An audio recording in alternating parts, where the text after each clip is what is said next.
goes like this. I'm not a poet. I read of a man who stood to speak at a funeral of a friend. He referred to the dates on his tombstone from the beginning to the end. He noted that first came the date of his birth and spoke of the following date with tears.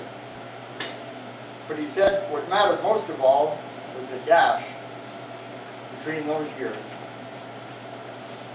For that dash represents all the time that he spent alive on earth. And now only those who loved him know what that little line is worth.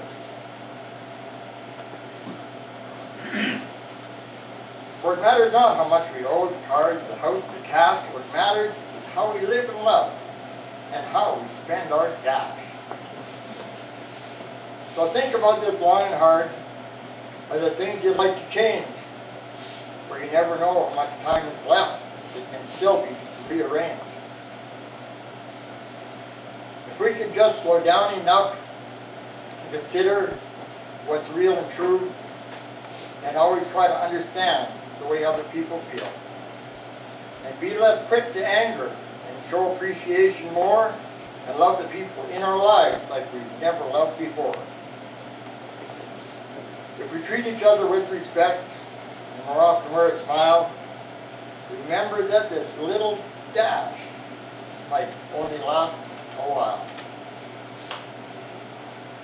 So when your eulogy is being read, with your life's action to rehash, would you be proud of the things they say about how you spent your dash? Yep.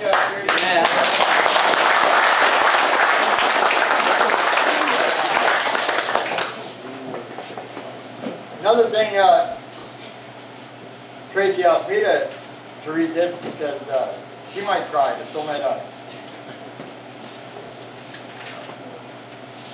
Anyway, this is, I'm speaking this for Tracy, so we're here today to celebrate the life of my brother Tom. Usually at a service, the family thanks guests for coming to help remember and celebrate the loss of a loved one. Today is different, as I am the one who is honored to be included in Tom's friends.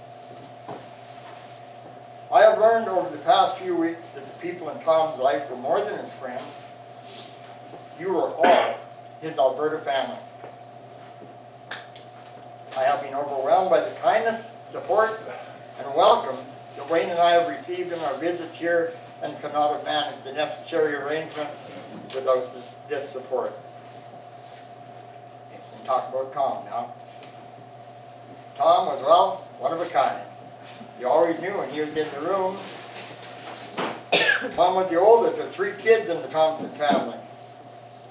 He was born and raised in Oshawa, Ontario, and was the first and only boy on my mom's side of the family in several generations. Therefore, terribly spoiled. There are literally hundreds of photos of him in his childhood, adolescence, and probably about 6 of me. The 3rd child in a busy family. Tom was loved and adored by the immediate and extended family and many friends of the family. No matter what pickle he got himself into, he always came out of it the golden boy. In his early 20s, Tom decided it was best to get a new start and ventured to the Northwest Territory. Some of his friends are here today from there. For work, and only came once to live in Ontario when finished in the North. Not long after, he got the itch to travel and decided to move again, this time to Alberta, and made his permanent home here. First in Fort McMurray, then Spruce Grove. And with that new life came hundreds of friends over the years. I was quite a bit younger than Tom, therefore I was somewhat sheltered from most of his shenanigans. I can only imagine the stories some of you could tell. Oh yeah, you would. But I am sure there are many, many stories that I really don't want to know. I've heard snippets and references over the years to Tom's many adventures, and I'm sure we could fill hours detailing the crazy exploits that Tom has been involved in. With all the adjectives appropriate to describe him, one could never ever describe him as boring. We would make visits home every few years, or pardon me, he would make visits home every few years, and the whole family would anxiously await his arrival, plan family time, go to the airport hours before his arrival to make sure we were ready for Hurricane Tom. He would get home, get on the phone with his friends, and be gone in a flash. We wouldn't see him or hear from him for days. The only time the phone rang was when his friends were looking for him. There we would sit and wait for some Tommy time. But he had a way of blowing in, disrupting everything, winding everybody up, and leaving us exhausted. So we missed him during the holidays he couldn't make, and I always looked forward to the next visit. Even though we lived many miles apart, Tom and I were incredibly close. I was always his little sister, no matter how old I was.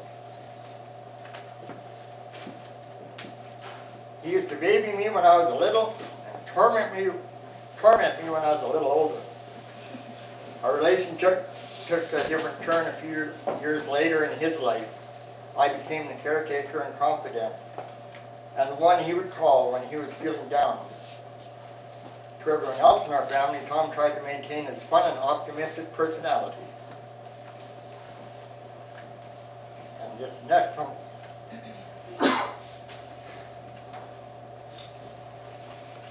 Tom was a walking book of knowledge.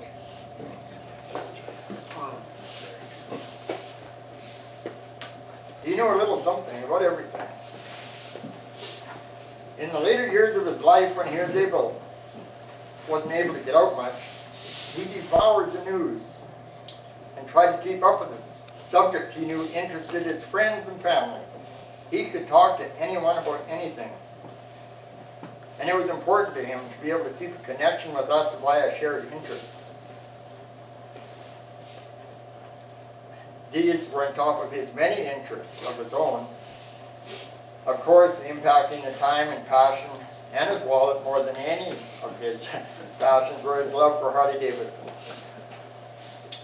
When he was young and maybe making poor choices, my dad looked for a way to keep him occupied. They bought a motorcycle in a box. Good old fashioned. He would spend hours and hours in the driveway putting this bike together and taking it apart. That is where his love of bikes started. He loved to tinker with anything with moving parts, no matter how big or small a project. Tom was loud, boisterous, and funny with a contagious laugh and was always incredibly loving. He never missed a birthday phone call or special occasion. His last few years may not have been an ideal living situation, and I know there were times that he struggled, but he was determined to do his very best to retain his pride.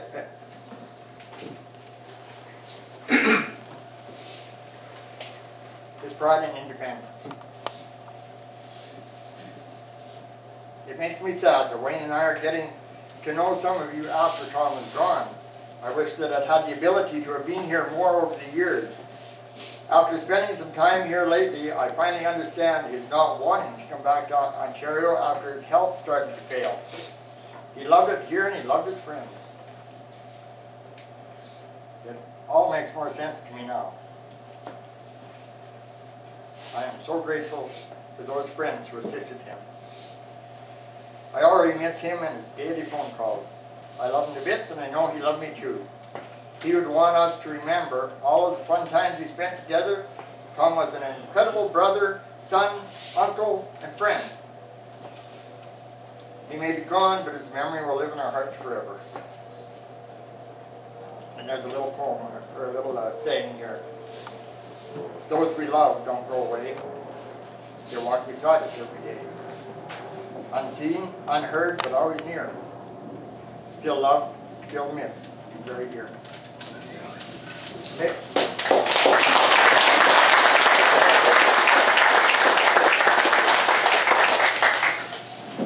Well, that was a tough one. Anyway, he meant a lot to all of us, and that's why we're here today. And I could tell you lots of stories about Tommy and Courtney Murray and all the people when I met him that were involved in his life. And we got some wonderful memories and stories. I met him, he worked at Diversified, instructing buses and school buses, and that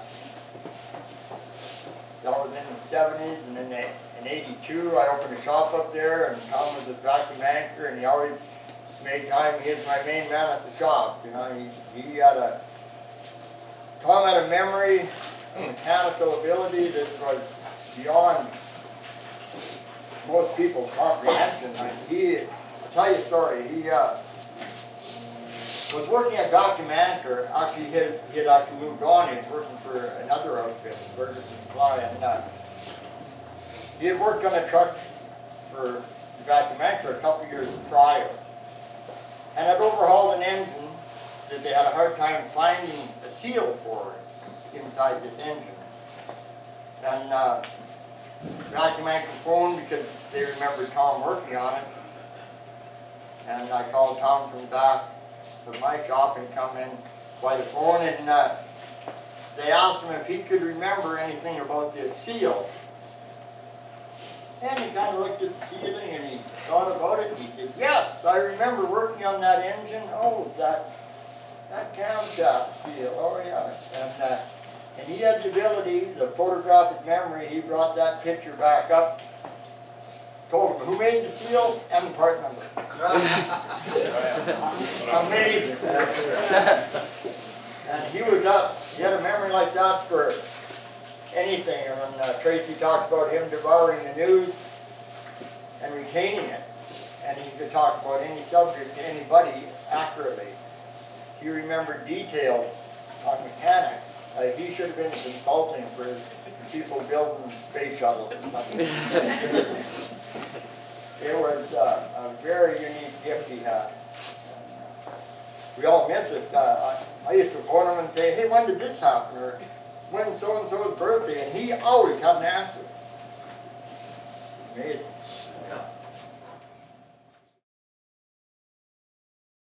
You people could take the time to circulate through the memorabilia there of Tom, the Harley collectible. Put a price tag down. There's a price tag on there. I think it was written up as a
share a few words about Tom. So we just get everybody comfortable again and we'll share a few memories about Tommy here. Oh, they got a pretty thing. So Trooper, you're going to be the first up, and then we'll get Natalie up, and then we'll get Kim up, and share a few thoughts about Tom. Okay, Trooper. Hi, everybody. I'm Don Menard, a.k.a. Trooper, a.k.a. some other things, probably. A lot of good people here. I'm really glad to see this good turnout for Tommy. Tommy, you know, he was a people person 100% all the way, all the time. And he would just be so pleased to see this wonderful turnout of people here for, you know, on behalf of him. And I can just feel him here, you know. I can hear his laugh. You know, Tommy, love that guy. I had some good talks with Tommy, you know, in the last year or so with him, and my wife Kathy had some good talks with him. And you know, in the last years, Kathy and I have kind of cooled down our lifestyle. And we found the Lord about 20 years ago, and we've been serving the Lord in different motorcycle ministries and in different ways with our lives, raising our children. And in the last year or so, we've had opportunity to talk with Tom about, you know, he knew the end of his life was coming, and so we had opportunity to talk to him about the Lord and stuff. And he said to us, you know, just this, simply, he said, you know, I've been praying quite a bit lately. And that he was finding some comfort in that, and we're glad that he did. And we're hopefully, you know, knowing that he's gone off to that promised place. It's a better place than probably this whole planet will ever be. So, on behalf of Tommy, boy, I tell you what, you know, some of the things I remember about Tommy was he was always there for you. He'd come to the shop when Dirty had his shop, and I worked for Dirty in '83 and '84. And Tommy had the answers, and I didn't know much. I was just trying to fill in, and boy, I could go to him and he'd tell you. You know, he'd tell you answers or help you out with something that you couldn't do yourself. And he was just that kind of guy. He loved everybody. He never asked for anything. And he always made you laugh. He liked to have a drink, and you just go, yee-haw! That was Tommy, right? Rest in peace, brother. Natalie, I do. tell us a few story about Tom. Well, the one thing I remember about Tom is what a wonderful dancer he was. And he was always the only guy on the floor with all of us girls. He would dance with all of us at once. And we were at a Toys for Tots, and back in the day when I wore contact lenses instead of the bifocals, Tommy and I were dancing, and he went to tell me something and put his nose in my eye, and my contact lens popped out on the floor. So we both stopped, and we got down, and we found it, and I licked it and put it back in my eye and carried on. That's my memory of our friend Tom.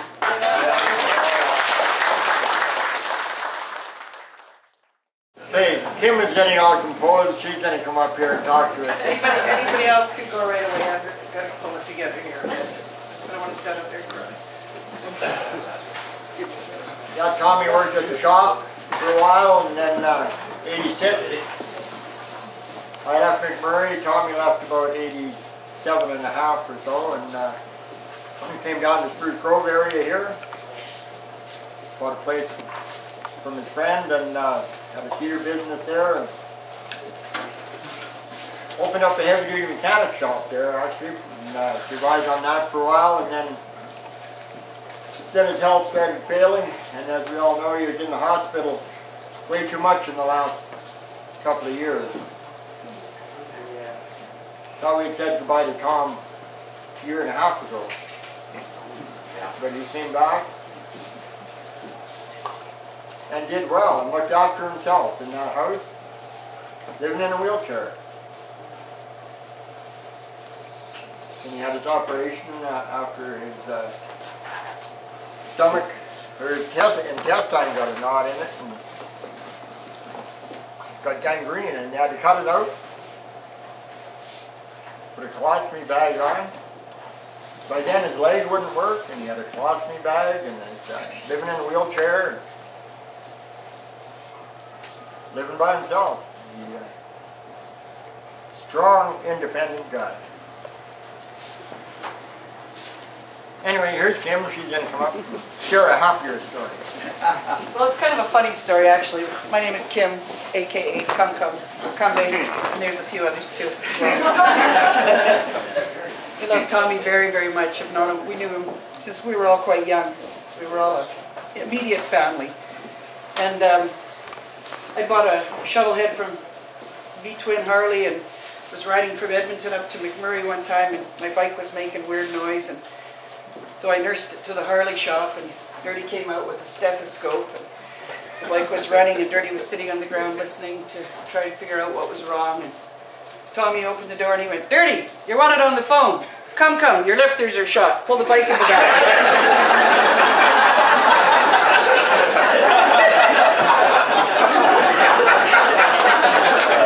Dirty put away his stethoscope.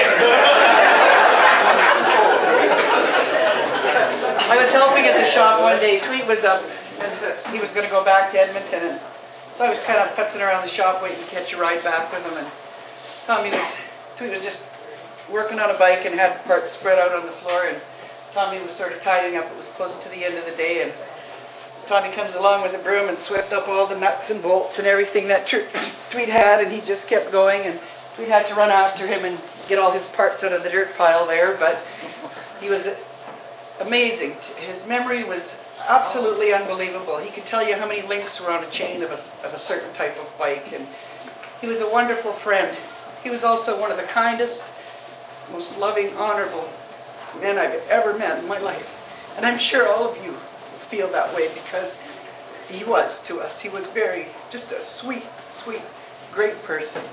And we're very blessed, all of us, that we got to be a part of his life. And it's been a great ride. He'll stay with us forever, in our hearts, forever. And I know he loved us people very, very much. We were lucky.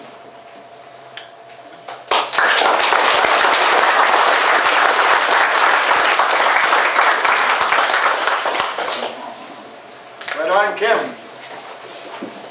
So about 84, we're at the, I think it was my first pig roast at Fort Assiniboine. And of course back then you ingested whatever was put in front of you. And I was hurting, it was 6 or 7 o'clock in the morning. This cold bottle of schnapps protruded through the tent. "Hey, Frenchie! Both horse in a cup." "Okay, Tommy, groovy, thank you very much." That's just a little story. You'd always have a cold bottle of schnapps in the morning. Toothbrush in the bottle.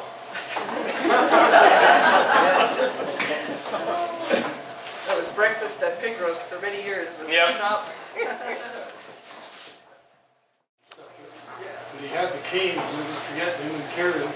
We were walking away, and he had finished saying what he wanted to carry. The stick came up, and his legs went, and away he went.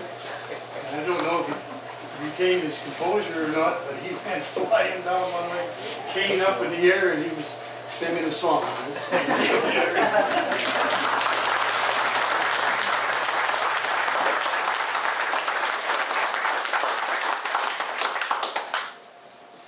Certainly made life more bearable for Tom, because he was not living a very good quality of life in a wheelchair. But anyway, Tommy, here to see you, buddy. Tommy.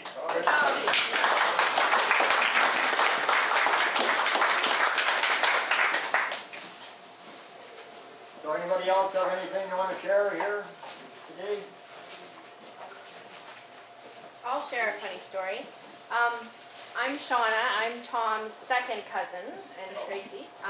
I live in Calgary. I didn't know my cousin Tom very well because he was much older than me, and I lived in Ontario, and I just knew he was the guy that came to visit once in a blue moon on a motorbike. There'd be some strange man show up in the driveway. I'd say to my parents, "Oh, I don't know who it is." "Oh, it's just Tom. Don't worry, it's Tom." "Okay, sure, no problem." And I live in Calgary with my husband, and you mentioned that Tom liked peach snaps or whatever snaps in the morning. Well, when he came to visit us one morning, living in Calgary in the apartment, he had a coffee cup with him, and it was early in the morning. And he was drinking out of his coffee cup, and I'd made some coffee, and I said, "Oh, Tom, would you like another cup of coffee?" And he's like, "Oh, hell no, there's not coffee in here." He says, "It's Mike's Hard Lemonade." And I remember the look on my husband's face because he never met Tom before, and he was just like, "What?" So that's my funny Tom story.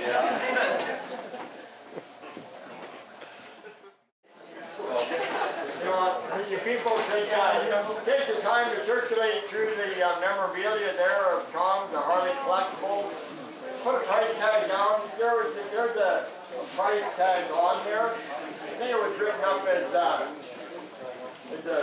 bid, but it was not. It's just the value of Tom Bonham. So put whatever price you're comfortable with. It doesn't have to be that price, but if you want a piece of Tommy there, there's the memorabilia there, make an offer.